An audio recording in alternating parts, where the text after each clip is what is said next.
Hi guys, তো এটা ছিল হোলির দিন সকালবেলা। আমি দোকানে বসে দোকানদারি করছিলাম আর পাড়ার কয়েকটা দাদা এসে আমাকে আবির লাগিয়ে চলে গেছিল। আর যেহেতু হোলি ছিল তাই মা দোকানে ঠাকুরের জায়গাটা ভালো করে ফুল দিয়ে ডেকোরেশন করছিল। আর তারপর আবার রাকেশ এসেছিল আমাকে আবির দিয়ে ভূত করবে বলে। আমার এলাকায় আমার দোকানে এসে আমাকেই ভূত করে চলে যাবি? হ্যাঁ, এত বড় সাহস তোর!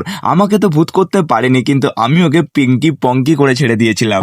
আর তারপর রং খেলবো বলে দোকানের ড্রেসটা ছেড়ে নিয়ে হোলির জন্য রেডি হয়ে সবে ঘর থেকে বেরিয়েছিলাম। আর আমার পাশের বাড়ির ভাই তোজো, যে সারাক্ষণ ভাইরাল মাসির ছেলের মতো অ্যাক্টিং করে যায়, ও আমাকে আবির মাখাতে এসেছিল আর আমি ওকেও একদম ভূত করে ছেড়ে দিলাম। তারপর ওর সাথে খানিকক্ষণ আবির নিয়ে যুদ্ধ করে মাকে আবির দিয়ে প্রণাম করে মায়ের কাছ থেকে অনেক অনেক আশীর্বাদ নিয়ে প্রস্তুতি হচ্ছিলাম বাইরে গিয়ে সবাইকে ভূত করব বলে। আর সবাইকে ভূত করার জন্য দোকান থেকে সব রকমের আবির এক জায়গায় নিয়ে মিক্সড করেছিলাম।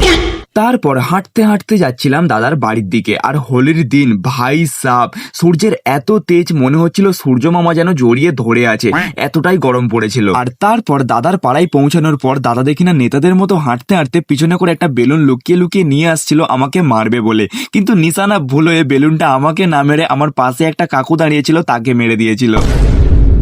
তারপর দাদা আমাকে আবির দিয়ে পুরো এলিয়েনদের মতো করে দিল। আর এই দিকে দেখো, দাদার পাড়ার ছেলেরা দাদাকে ভুলভাল বুঝিয়ে ডেকে নিয়ে গিয়ে ফুল অত্যাচার করে ভূত করে ছেড়ে দিয়েছিল।